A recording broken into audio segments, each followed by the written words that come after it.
Welcome to the Rest Is Politics with me, Rory Stewart. And me, Alastair Campbell. Well, Alastair, where are you? What's up? I am in my house. I've just been for a swim. This, I think, is one of our earlier recordings. It's pretty early on Tuesday morning. Before we get going, announcement to make. We've had to open the upper balcony of the Winter Gardens for our live show on October the 8th. We thought it was just going to be the downstairs bit. That is now sold out. It seems we've opened up the upper balcony due to high demand. Google Rest Is Politics Winter Gardens, Blackpool, October 8. You are amazing. You are a very, very, very great promoter, amongst many other things that you're good at. Thank you. Thank you so much. Now, so you were in London for the funeral. Did you watch it on telly, or did you see some of it in person? Or Fiona and I went down. I can't remember what day it was now. We went down and just had a sort of wander around the area surrounding the palace, and it was interesting. I've been saying, Fiona reminded me, I've been saying for years, this is going to be the biggest crowd event possibly of our lifetime, but it was actually even bigger than I thought it would be. And particularly, I was genuinely taken aback by the size of the crowds between London and Windsor. It seemed to me pretty much the whole way.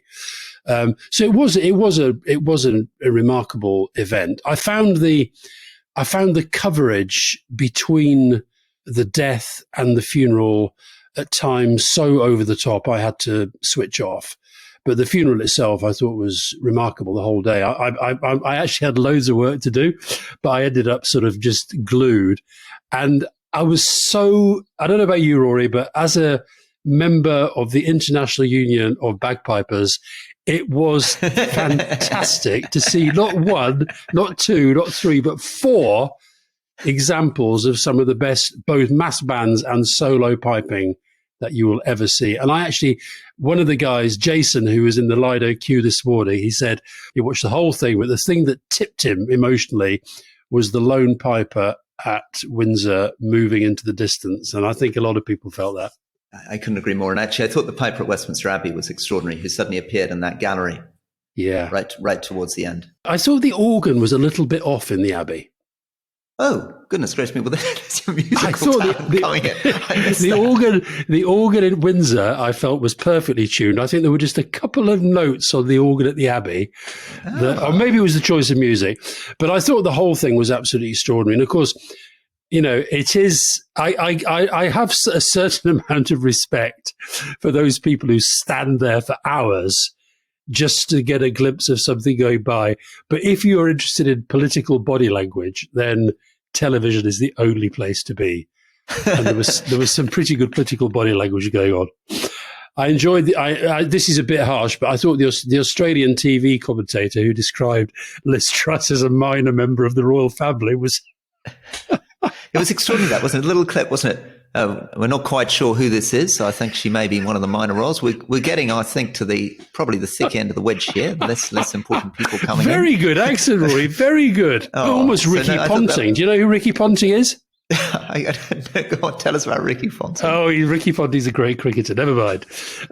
Okay. Now, so one of the things that I thought was interested in actually exploring with you is Labour, patriotism, republicanism. So your brother was in the Scots Guards. Yeah. And had he been alive, might well have been marching in that kind of procession. How do you think he felt about those things? Would he have felt immense pride in marching for the Queen's funeral? And would you have had a different view to him? Would that have been a different perspective on the day, your brother and yourself? He would have, without a doubt. And he did. I remember once he played at an event. He did state dinners and things like that. And he'd also played, I remember him talking about an event at which Princess Anne had been. And he said that, you know, he did feel that when he was in the military, that the whole thing about Queen and country meant something. And it's interesting because I have always felt that I'm a Republican, but I do have this extraordinary admiration for the Queen. Oh, by the way, we got ticked off for saying extraordinary too much last week, Rory. Oh, especially okay. me. Right. So let's try and not say extraordinary at all this week. Let's make that the last extraordinary. I did have this big admiration for the Queen. And I think when you see what's unfolded in the last few days, we talked about this last week, about the extent to which she in particular had restored the fortunes of the monarchy. And so, yeah, my brother was very much part of that. He and one of the things I was really pleased to see the Scots Guards involved, because one of the things I feel about him is that even though he was invalided out of the army because he was diagnosed with schizophrenia, he never had a bad word to say about them, either about the way they treated him or about the years of service that he had. So yeah, he would have, I thought about him a lot yesterday because the pipes were so good yesterday, and he would have absolutely loved to be part of that. So my father would be like your father 100 if he'd been still alive.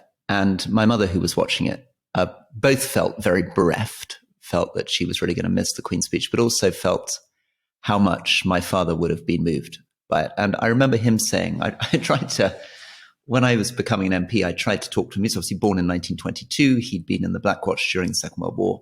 He then ended up Foreign Office as an intelligence guy.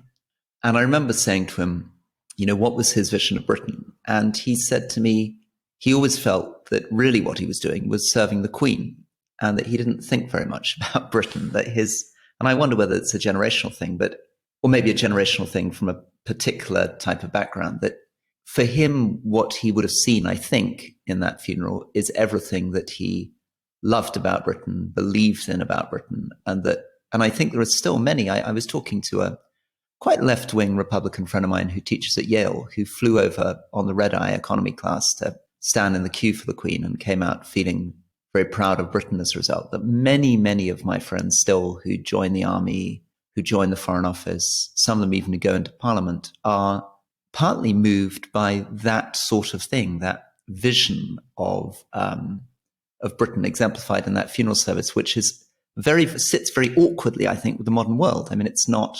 You could see it with the New York Times, which was completely bewildered, mystified, and outraged by almost every detail of this. That from the perspective of an American looking at this, none of it makes sense. But even on Twitter, obviously, there are a lot of people who are coming across as very, very angry with it. But I was interested in this because I think there's a deep swell of emotion, patriotism, irrationality, which motivates people. And I wonder whether that isn't something that Labour used to be much better at sensing, and it was a very important part of what kept the coalition together in Labour, that Attlee and his government really sensed strong trade union patriotism and affection for the monarchy, and that maybe the risks of people like Jeremy Corbyn is that they move too far away from those roots, and that may be what contributed to the Red Wall victories. I always notice this, anything to do with the military in sort of northern working class seats. There's a really, really strong sense of support and belonging to the military. I do think that Jeremy Corbyn, sometimes with leaders, certain things connect very, very quickly in a damaging way. Michael Foot, for example, got absolutely lacerated for the so-called donkey jacket at the Cenotaph. And I remember talking to Michael about that. He thought the whole thing was so overblown. He thought it was a very smart coat. It wasn't a donkey jacket, but it sort of cut through because his opponents made it cut through. And likewise, when Jeremy Corbyn didn't sing the national anthem. And on one level, if you're looking at it through that New York Times lens, you're thinking, well, what's the big deal? But the big deal is the fact that so many people think it's a big deal. And a lot of those people, I don't like the idea of trying to align patriotism to a political cause, that somehow people on the right are more likely to be patriotic than people on the left. I think patriotism is just as much a progressive Labour thing as it is a traditionalist conservative thing. But I think that you were absolutely right about Attlee, and you quoted him last week. And afterwards, I went off and read that thing that he'd written about the monarchy, and it was a really interesting piece of writing. Tony Blair was the same. Tony Blair would no more have listened to some of my Republican bleatings than, fly to the moon. And I think Keir Starmer's the same.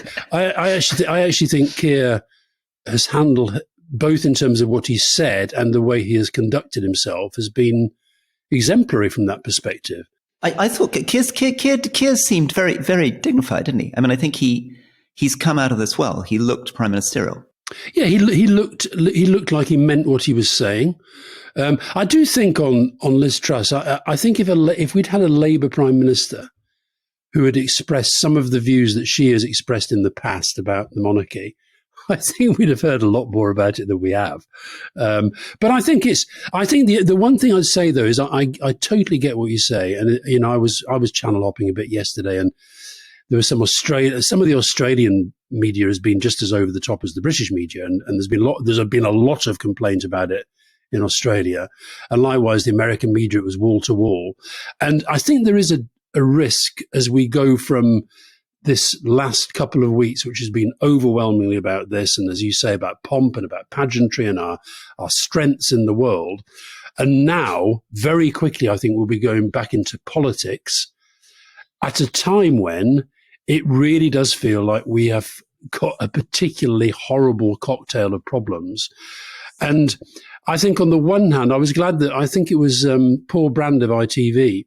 He did a tweet saying, he tweeted yesterday saying, given the civil service gets so battered from time to time, maybe it's time to say what an amazing job they've done in putting this thing together.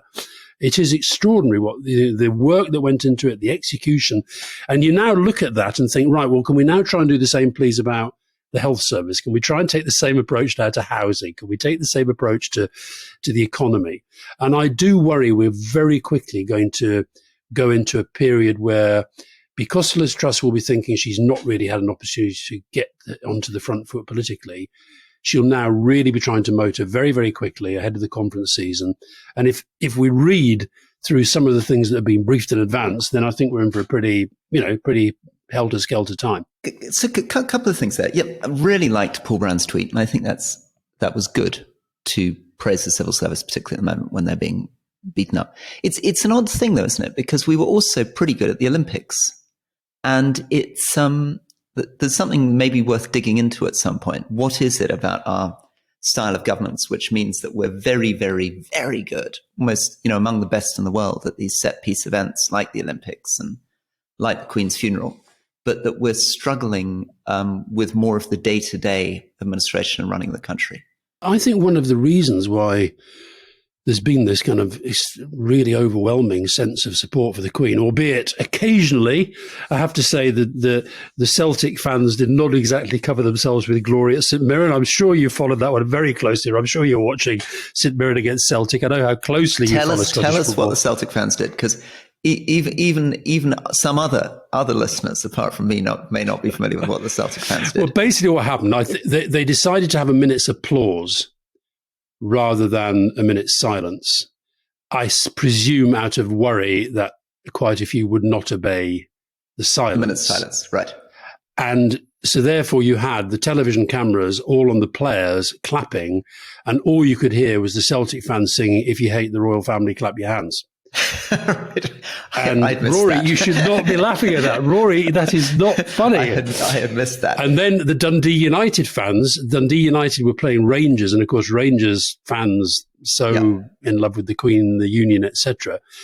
So the Dundee United fans were disturbing the silence as well. If for international listeners, just to take it back one level, traditionally Celtic supporters had often connections to Catholicism, to Ireland, to the Republican movement, and traditionally Rangers supporters had connections to Protestantism, the Orange movement, the Union, and so some of that is being played out. I think you're transferring your own ignorance to assume a level of ignorance of our many, many listeners in Aruba who will be well aware of the Celtic Rangers connection.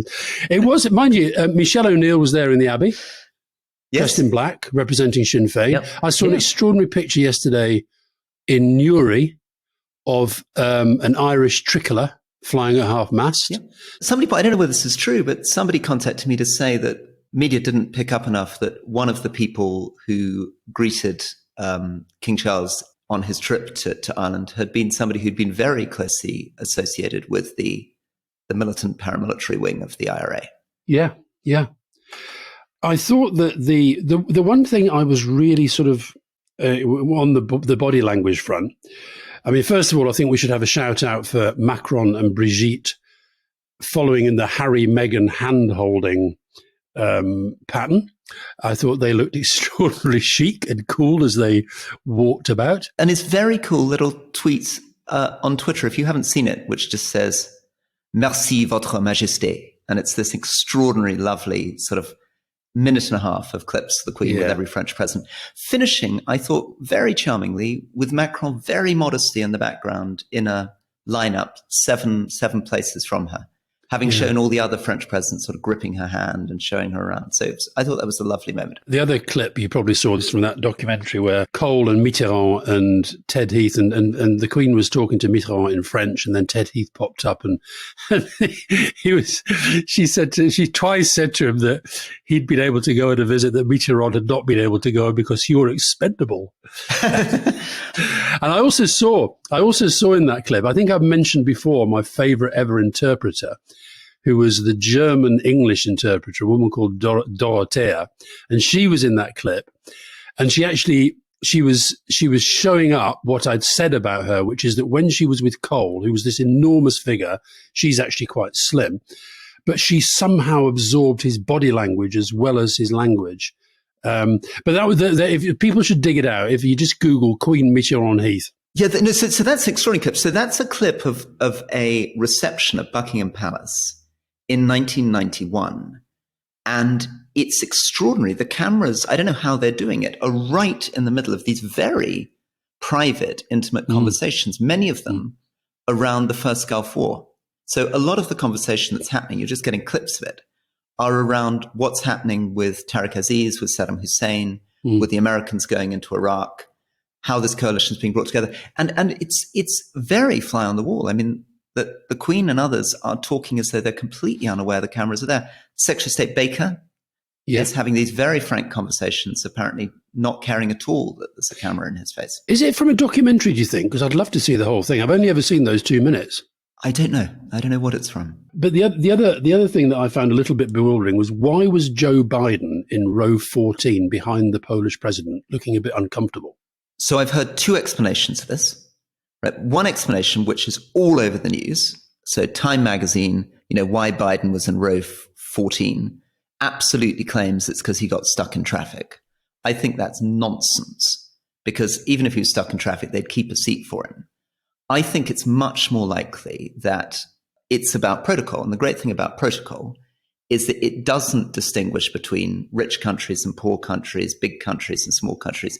And it doesn't offend anyone, because it's got a very kind of clinical list organized around things like, how long have you been the head of state? Which hopefully means that you don't get too much tussle and envy. And whether you're in the Commonwealth and things go. Yeah. No, so for example, why was the Queen of Denmark, if it was a wedding, if it had been a wedding, you had Prince Charles, King Charles sitting there by the coffin, and directly opposite him was the Queen of Denmark. Is she the most important queen because she's been the longest standing queen, or what? It'll be something like that. There'll be a very, very clear protocol list, which somebody in the Foreign Office will be working their way through. And the reason for that is so nobody gets offended.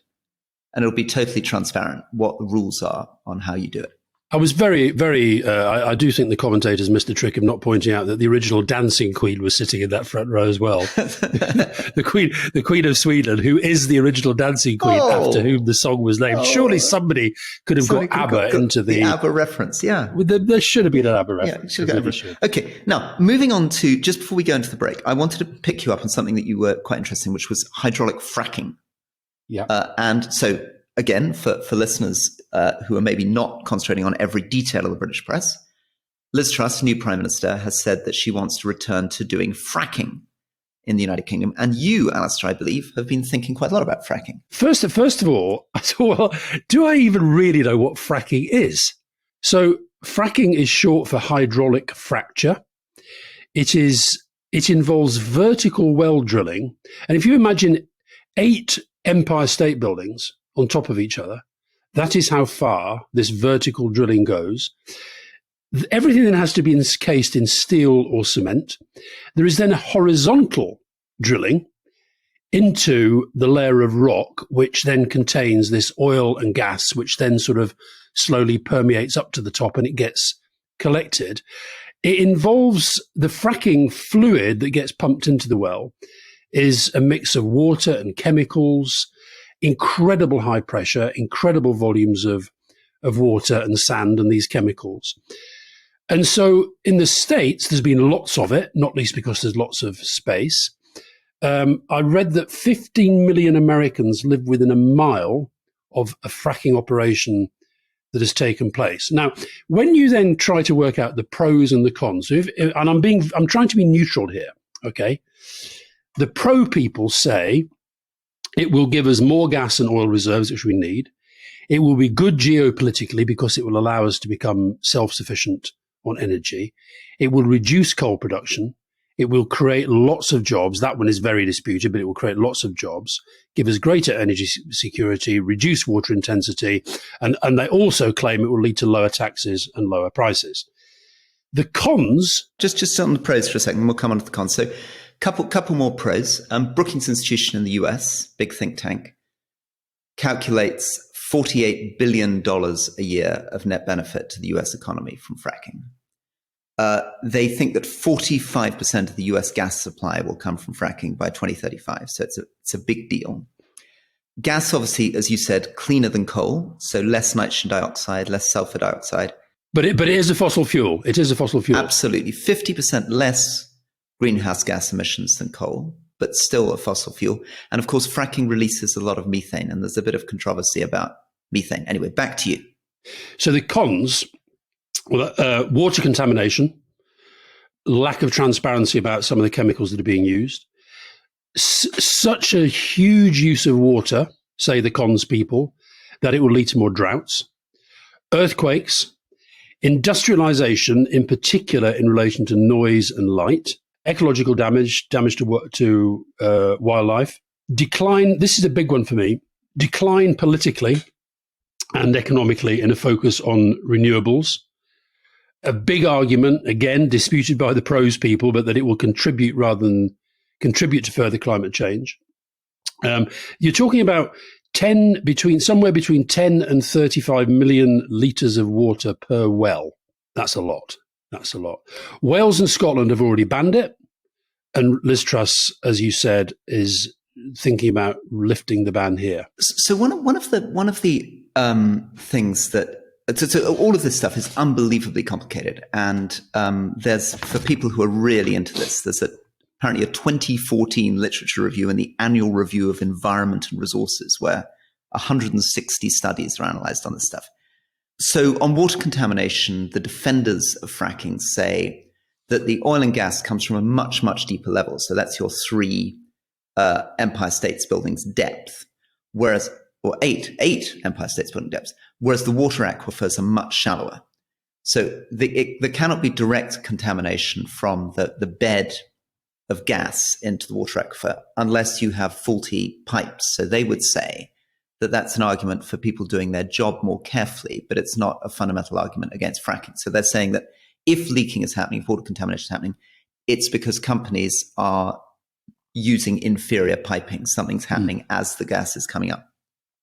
The thing, though, that I think is really important in Britain is, firstly, we don't know how much of this stuff we actually have. I mean, there was in 2013, we were told, I remember this because I was in government at the time, or it was in the governing party at the time, that we had enough fracking gas for 50 years of UK energy supply. Then in 2019, an estimate came that suggested we had enough gas for 3.5 years of UK energy supply. It's a big difference, right? Is this going to provide 50 years or 3.5 years? I read a piece on The Conversation by a guy called Stuart Hazeldine, who, and again, without knowing whether these people have a particular worldview and a particular established viewpoint, it's hard to know where they're coming from. But he's the professor of geology at Edinburgh University. And he had a piece which basically said that this is all very well for Liz Truss to think we're going to get all this energy from fracking, but given how much stuff has escaped already, he's estimated that she's 280 million years too late. And that there's a lot of it's already gone, and that we're probably going to be able to get about 10% of the estimate. So Stuart Hazeldine, I'm a real fan of. Do you know him? He worked... Yeah. He worked on the nuclear waste facility in Cumbria. And there's a connection between these things. So Stuart Hazeldine came in to point out that where we were going to store nuclear waste in Cumbria was in a particularly unsuitable form of rock. And that actually, if you wanted to store nuclear waste somewhere in Britain, you'd want to store it in clay somewhere closer to London, not up in the depopulated areas, the northwest. But the reason these things connect is that what we forget, both with nuclear waste and also with fracking, is the legacy of these things. So obviously, in Cumbria, we are living with multi-billion pounds a year cleanup on nuclear waste facilities out on the West Coast. And nobody ever properly thinks about how you fund the legacy. And the same is true with fracking. Fracking, within 5 years, you're getting about 10% of what you get in the first month. Then you abandon the well. The United States has tens of thousands of abandoned fracking sites. They have to be then sealed. And you then have a giant unfunded problem of monitoring the sealing and the condition of these sites going forward. Another thing on Britain, the reason I'm now opposed is not only, I'm not sure how much there is, but we're a very small country. You talked about 15 million people in the United States being near a fracking site. These fracking sites are very heavy industrial stuff, big heavy equipment, trucks, rigs. And in a country like Britain, where we are very densely populated, more densely populated than India, the industrial impact on our landscape will be enormous if we start doing fracking. Do you think Liz Truss has thought this through? Or do you think it's just something that she felt it's kind of one of those things that sounds quite good and she has to sort of make an impact when she starts? I think she probably has thought this through in a way. I think it's on brand, which is that she and Kwasi Kwarteng put a huge priority on growth. And they would tend to think that my complaining about the industrial impact on the landscape is sort of NIMBYism. And I think there's been some, Ed Conway from Sky did a really good article on the problem with growth in Britain, in which he says that, of course, it is possible to generate serious growth in Britain if you concrete it over a lot of our landscape, built another 3 million homes immediately, started fracking away, put renewable energy all over the country, and brought in an enormous number of immigrants. You can generate economic growth. I mean, one of the ways you generate economic growth for immigrants is that with more people, your growth goes up. It's actually one of the ways in which Britain has grown over the last 30, 40 years. GDP per capita doesn't go up, but GDP goes up. Well, she's not going to make that argument, is she? No, but I suppose that somewhere at the bottom of Conway's point is that one of the reasons we don't have the kind of levels of growth that you have in the United States is that at some level we don't want it. In fact, in some ways, the vote for Brexit was a vote from people who are extremely uncomfortable with certain types of industrialization, building, global economic power, immigration, etc. So Liz Truss, I think, is quite far out with Kwasi Kwarteng on the side of growth, even if it makes it pretty unpopular. I mean, fracking is very unpopular. I mean, if you look at the figures, it's something like a third for, 45% against, compared to 80% for renewables and only 10% against renewables. So it's not something that's popular with voters. And I think this is something she'll find with many of the other things that she and Kwasi Kwarteng will be trying to do to generate growth. Is popular with that base that elected her? Well, it's popular. The idea of growth is popular. As soon as you start building massive housing estates next to people's houses. I'm talking about fracking. Fracking will be very unpopular with anyone living next to it. So I think it'll turn out that she will actually, this is the perpetual problem the Conservatives are in. Their base, I should speak as a former Conservative, our base loves the idea of growth, loves the idea of building houses, loves the idea of fracking. But as soon as we start doing it and they see what it actually means for their local environment, they don't like it at all. Well, your friend Stuart Hazeldine, and yet again, I bow to your extraordinary knowledge that you actually knew who I was talking about. He said that this U-turn is not based on data, but desperation and dogma. So we'll see where that goes. Well done, Stuart, on the alliteration. Well, Stuart's obviously been reading to your book about argument, listening to your podcast or your radio program, whatever the hell it was about argument.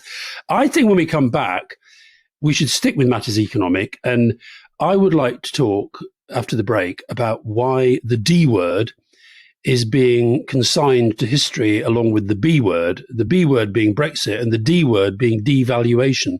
We have a devalued currency and nobody seems to want to talk about it. Let's come back to the D word. Despair, deregulation, devaluation.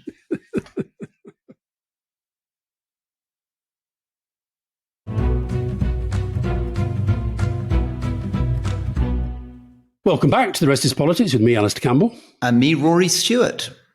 So, Rory, the D word. We've had A for austerity, B for Brexit, C for 12 years of wretched conservatisrism, which has done so much damage to the country. With I thought that was going to be a different C word. That was. I was a bit worried by the direction we were going there. No, I would not do that. I would not do that. Not before 9 o'clock. And D, devaluation. Yeah. I just don't, if this were a Labour government and the pound had fallen as quickly as our pound, as sterling has fallen against the dollar and even against the euro, which is not having a great time, then I think we'd be talking about nothing else. So, and I think it's worth people understanding that when we talk about the pound, the value of the pound falling, it's because the famed markets are taking a very, very hard look at the prospects for the British economy and deciding it's not going very, very well. So it fell 10% on the day of the referendum result, and it's been falling pretty steadily ever since. And the more that Liz Truss talks about Article 16, Northern Ireland Protocol, potential for a trade war with the European Union, it's going to fall further. So yeah, let's just take lessons back to the beginning of this. So pound now at a 37-year low against the dollar. So it's hovering at about $1.16. And of course, in our lifetimes, I mean, I remember when it was up at, $1.60, $1.70. So it's a long way down. One thing sometimes people are getting confused on the reporting, I'm sure not our listeners, but some people are getting confused on, is the devaluations of the 1970s, when, of course, we had a fixed exchange rate. So the government actually moved stuff around. Since Britain left the ERM, this great kind of disaster, which... So 30 years ago last week. Yeah, 30 years ago last week, which actually was, in a sense, the end of John Major's government. So that was the first steps towards joining the euro. We came under huge pressure. George Soros famously sold against us. Bank of England was losing billions in hours. And finally, we let our currency float free. And letting our currency float free in many ways has been very good for us. It's one of the ways in which we were much less badly affected than Greece was by the 2008 events. Poor old Greece got itself tied at an exchange rate which was completely unaffordable for it, and it couldn't move. And of course, it should make our exports easier if we were a big exporting country. But it is also a problem for imports. So any goods coming in from other countries are now more expensive. And it is also obviously something that often is connected with the strength of your economy, your national pride. And the big thing driving it, I agree there was a Brexit element, but the really big thing driving it at the moment is that people are just generally very, very gloomy about the UK economy. Retail sales are down. We're basically in recession now, even if we're not calling it a recession. Waitrose, I think, lost nearly 100 million in 6 months. They say their shopping baskets, people are putting about a fifth less into their shopping baskets, and this is spilling out across the whole economy. But you say, I do think the Brexit point is worth emphasising, though, because that is the bit that other countries who are facing similar problems do not have, and I think partly explains why we're possibly in a worse shape than they are. So everybody's having to deal with higher energy prices. Inflation is a problem for everyone. All the economies were hit by the credit crunch. All the economies had to deal with COVID in their different ways. But the Brexit part is, and also I think this is where politics and economics and the marriage of them becomes important, because I think that the markets will have been looking at post Johnson, a new prime minister coming in, a new chancellor coming in, and looking for something more mature, more serious, and they're not getting it. Au contraire, they're getting even more la-la land than we had before. So you're right. So one of the things that you're picking up in the currencies and the markets in general is the predictions of international traders on where they think the British economy is going. And so what Liz Truss and Kwasi Kwarteng would have hoped is that the markets would have looked at them, got a sense of their economic plans and felt this is good. We're going to take a bet. We're going to invest heavily in the British economy because we believe that they're going to deliver the kind of growth they're talking about. And clearly the markets don't really believe that. What the markets are looking at is a mini budget coming on Friday. So coming in a couple of days' time. Fiscal event, Rory. Fiscal event. Fiscal event. Why do we say fiscal event, not mini budget? Because that's what they're calling it, apparently. Very good. It's a bit like, Ukraine special military operation. We don't, we just call things different things to make people think it's new. Beautiful. So fiscal event is where we'll hear presumably that the national insurance rise, which was put in place by Boris Johnson and Rishi Sunak, will not be going ahead. That may be where we hear Kwasi Kwarteng saying that he's going to lift the cap on bankers' bonuses. That's been trailed a lot. It may be where we see big cuts in corporation tax. It's also, I think, where we'll get a chance to look a little bit more closely at the implications of the energy price cap. Lost in the funeral reporting a little bit, maybe, and because this is something we were talking about 3-4 weeks ago, is I think you said very clearly, and I think you've been vindicated, that there was no way that the Conservative could really avoid putting a price cap on energy. That Labour had come up with that idea, and initially Liz Truss looked like she was resisting it and saying this is not good market economics, it doesn't make sense. But they've now said there's going to be a £2,500 energy cap. And the estimated cost of that cap through to 2024 is £150 billion. That is an enormous sum of money. And not paid for by the windfall tax suggested by Labour, but by borrowing. So what they're hearing, Roy, they're also, don't underestimate, I would have thought, even though you and I would support the idea of more spending on defence, particularly in light of recent events, they've heard about tens of billions more on defence spending. They've heard about massive tax cuts for the wealth, and as you say, hundreds of billions on the energy crisis, and all of it to be borrowed. That is spooking them. Exactly. And I think that really will worry the markets, because I think, this goes back to our very, very long-standing conversation about how much debt and deficit you can carry. And obviously we disagree strongly on austerity, but the argument that was made... No, we don't disagree that strongly, Roy. You basically agree with me. You just find it it's a long, painful journey to the final admission, but it will come. It will come. So the argument made by George Osborne back in 2010, 11, 12 is that you have to keep your debt under control in order to keep market confidence in Britain, because it's not like the US. It's not the world's reserve currency. We don't have as much movement. And I think part of what's contributing to the lack of market confidence is the sense that the Conservatives seem at the moment to have given up on fiscal responsibility. And that actually was the choice against Rishi Sunak, in a way, that the Conservative Party members created an environment where Rishi Sunak's attempt to argue for balancing the budget was driven away. The bond markets and the currency markets are recognising that the government is going to have to borrow even more and even more expensively, and that just, again, erodes the sense of confidence in the future of the economy. I think the simple way to think of this is that when people, you can argue about it as just sort of rich guys betting on our futures, but when the so-called markets are marking the pound down, essentially they are making a judgment about the future of the economy. That's what's happening. So then that brings us back to the question of what is the economic plan? How do we generate growth in Britain? And this is where I think we've talked about this a lot, but really there are far fewer options than politicians want to pretend they have to the public. There aren't a simple best practice. If only you had a bit of toughness and balls, you could drive through some set policy which is going to guarantee economic growth in a place like Britain. As I've said, there's one set of options which do generate growth but create a lot of problems, which are bringing in a lot more immigration, building an enormous amount more can generate growth. But the more fundamental things that really you want to do are much more difficult, which are creating the right kind of business environment, which is very difficult. And that isn't just about playing with taxes. And secondly, investing in the stuff that creates productivity, getting the right kind of education in place, the right kind of educational reforms, the right kind of incentives. And I think nobody's very good at this. And I think this is what Kwasi Kwarteng's going to find out. And I'm afraid this is also a struggle for Labour, because it's very difficult now, after 40 years of people claiming that there is some fantastic, neat market solution that generates automatic growth. Nobody really believes it anymore. And we don't really see from anybody, Labour, Conservative, Lib Dems, a vision of how you do this in a country like Britain while balancing all the other interests we have.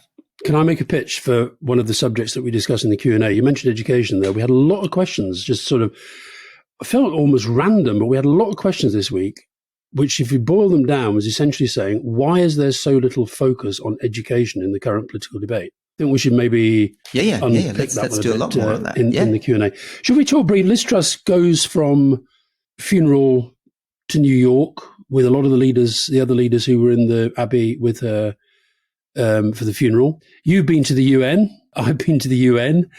These United Nations General Assemblies, they're very, very, very strange events. And I have a sense at the moment, I'm trying to think whether there's ever been a moment. I think Antonio Guterres, the General Secretary, is a great guy. I think he does a good job.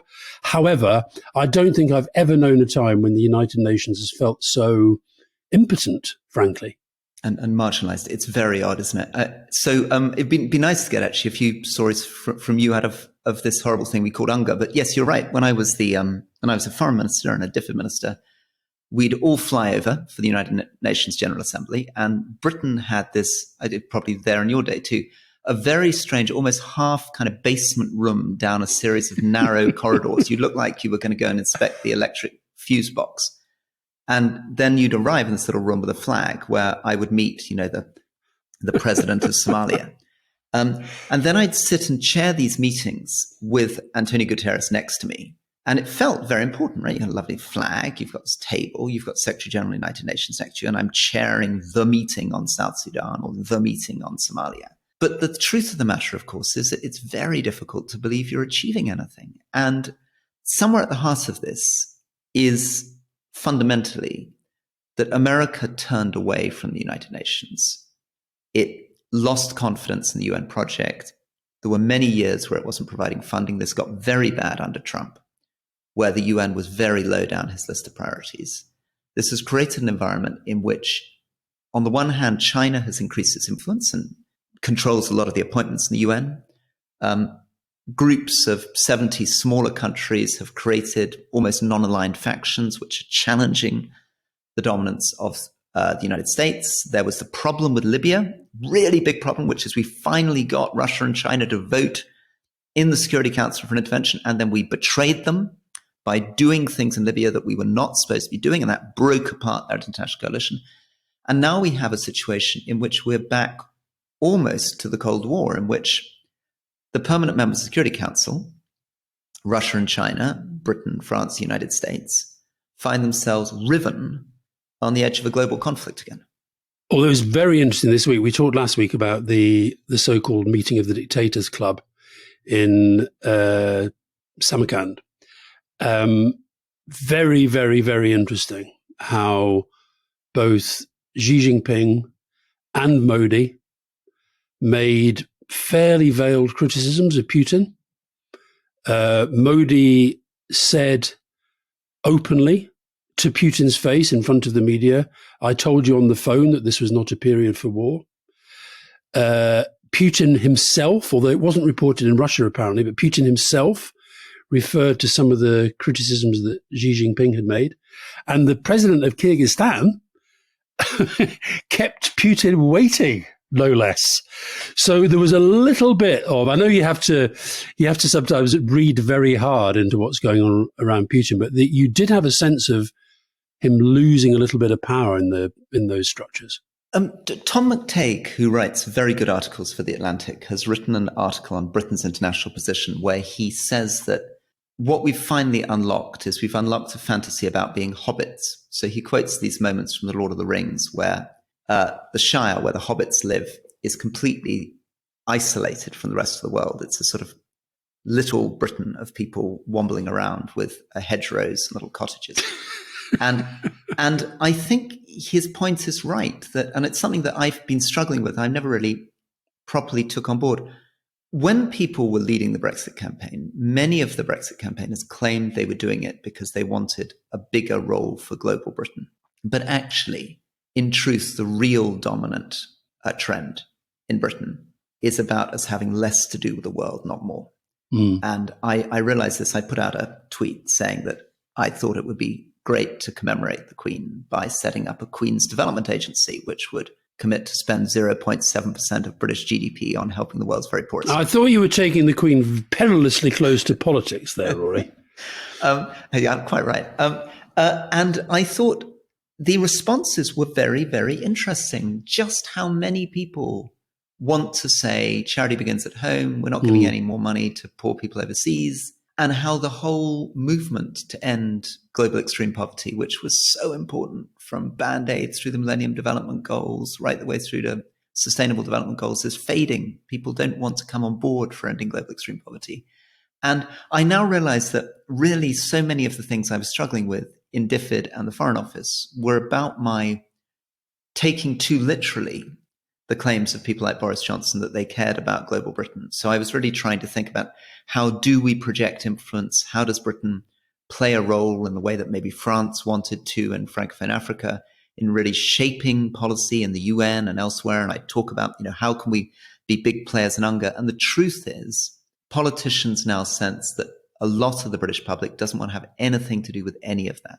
Right, but that is a failure of leadership and a failure of political education as well, because I think that real political leaders would be explaining convincingly why our interconnectedness, Brexit notwithstanding, matters more, not less.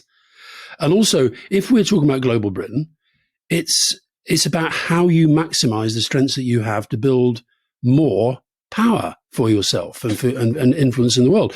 And, one of the things, I think one of the reasons why we get quite a lot of overseas listeners to our podcast is because we do talk about parts of the world that, frankly, by a lot of the media are just being forgotten. I know that you're meeting this week a friend of mine who's been working with the World Food Programme in Yemen.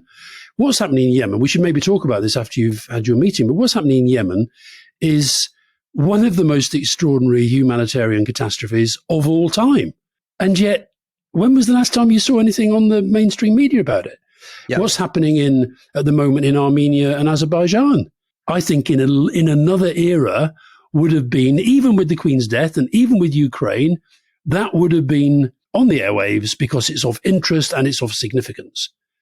But it's almost like, well, and I think that's the other reason why the Queen's death became such a focus, because it allowed us, if you like, just to focus on ourselves, other than we focused on the world in terms of how they responded to how we were responding.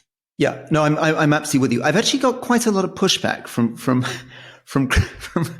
cross journalists. They think we're doing too much on saying that the UK correspondents are not doing enough. So here's just to challenge you a little bit.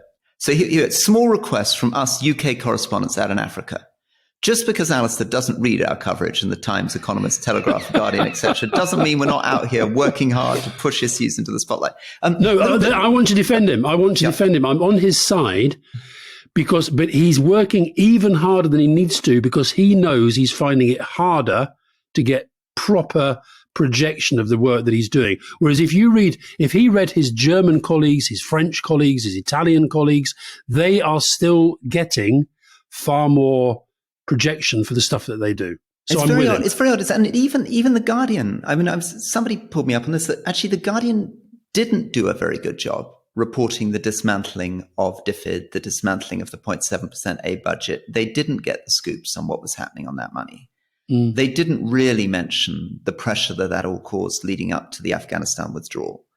And there's also a problem. I mean, I think this is a real problem domestically too, that one of the reasons that, what we like to call populism and post-truth polarization takes off is that there's not very good reporting on implementation, on detail what government actually does. They make a promise, they put out a press release. How's it actually going? And without that, it's very, very difficult holding people to account. But we've created a culture, and I think it's partly about the algorithms, isn't it? That it's not just Twitter, but it's that every newspaper editor is now looking at how many views each article gets, how many tweets each article gets. And the truth is, I mean, I found this in Parliament. My speech on hedgehogs got 2 million views. My speech on more serious stuff gets almost nothing. And so if you put out a kind of quirky article about some weird archaeological find, you get enormous number of views. If you write a detailed piece on what's happening to Britain's international aid spend, it's just not read enough. Right, but that's why you need editors and owners who say, well, journalism is not just about clickbait. Journalism is not just about driving numbers. It's actually about trying to tell the truth about what's happening in the world. And by the way, I think there are some fantastic foreign correspondents. But I felt this during the week that, you had somebody like Ola Gurin in Ukraine doing some pretty extraordinary stuff, but really, really, really, really struggling to get on air. Now, I get that we've had the Queen's death, and that's the reason for that. But, I just mentioned two there. So you had your guy from Africa. Yeah. But How many British foreign correspondents are currently trying to get into cover Armenia, Azerbaijan? Some will be, but how many? And how much investment is an editor or an owner willing to put into that? Not very much. One of the interesting developments that you probably know about is that Bill Gates actually funded both the Telegraph and the Guardian to do something called global health reporting, which means that he, I think, pays for a certain number of journalists on both newspapers to do international development stories. And that's one of the reasons why, oddly, the Telegraph has actually done some surprisingly good stuff on Africa, is because Bill Gates is actually funding it against the clickbait direction. Oh Lord, mind you, I think that I can think of a few conflict of interest questions arising out of that. But anyway, that's interesting. I didn't know that. Now, Biden. So Biden is doing much, much better in the polls. Really amazing. I mean, he's gone on his job performance. Well, those people who think the country's on track has increased from 27% to 50% of the United States. His approval rating is up 9 points. The polling's looking good. The Economist has this amazing thing, if anybody wants to go on it. They've got a model where each day they do 10,000 simulations on the likely results of the Senate. And 82 out of 100 times, the Democrats are winning the Senate at the moment. So, and it even looks as though the Republicans won't be able to make as much inroads in Congress. So, and final thing, sorry on that, which I think is important for listeners to get, is that a third of the Senate seats are up in the midterms, but the majority of this time are Republican seats. So it's actually a good situation potentially for the Democrats. Any sense on what's driving that, Alastair? Why you think Biden's doing a bit better? I think two things. First is I think actually, even though, yes, he's getting on a bit and sometimes could look a little bit out of it, he actually has, his skills have come to the benefit of what he's been trying to do. He has, his great strength is his ability to get on with people, to get deals done, to get stuff through the American system. And he's done a hell of a lot on that. And we've talked about some of that before. The second thing, I wonder, is it too early to hope that even though Trump does have a remarkable following in parts of the political system, that a lot of decent middle American Republicans are actually thinking, if this is the direction we're going, I'd rather go with Biden. Now, I don't know, but I'm hoping that's part of what's going on, that there's just been a revulsion. We saw Trump's latest rally with what looked to me like a sort of, Trumpian version of a Nazi salute. We saw him rambling and ranting in the same way that he does, every sentence trying to polarize the debate, continuing to tell lies about himself and about his opponents. And Biden just kind of, puts a smile on his face, puts his dark glasses on and gets on with it. Yeah, it's the polarization, though. It's amazing, isn't it? I was looking at these polls a little bit more closely, and the president's job performance since July, Democrats gone from 70% approving of Biden's job performance to 83%. Independents have gone from 25% approving of his job performance to 39%. But Republicans since July have gone from 8% approving of his job performance down to 4%. So I guess what's happening is that Trump is alienating people, and probably the revelations of the classified documents being taken, the revelations about the insurrection are mobilizing the Democrat base, putting off moderate Republicans. But is he mobilizing the hardcore of his Republican base at the moment, isn't he? Anyway, I thought that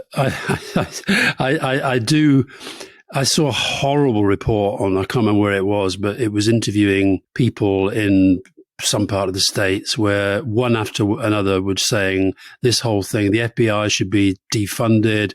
The whole thing's just a political smear campaign against Trump. And that's how polarization works. It drives people into a position of saying, and maybe, sometimes I think, well, maybe I'm like this in relation to Tory Labour or Leave Remain. Yeah. But I always try to kind of think the other guy might have a point. But what polarization does is it drives you to saying, if you are Trump and you're a Trump supporter, he is right, whatever he says, and his opponents are wrong, whatever they say, and their motives are always malign. And that is an impossible place to have a serious political debate. Just how serious this is, that it's sort of beyond imagining. 6 Republican governor and senatorial candidates endorsed by Trump at the moment are saying that they will not commit to accept the results of the midterm elections. Yeah. and just how dangerous that is in a democracy like the United States. All right, Rory. Well, on that unhappy note, we weren't too depressing today. No, we weren't too depressing. Thank you very much, and we're gonna get some bagpipe music up again. I think we should. I think we should have bagpipe music, just lowly, gently, under a nice undertone through the entire podcast for the rest of time. The great Pibroch for you. Yeah. Okay. Well, thank you. All the best. Bye-bye.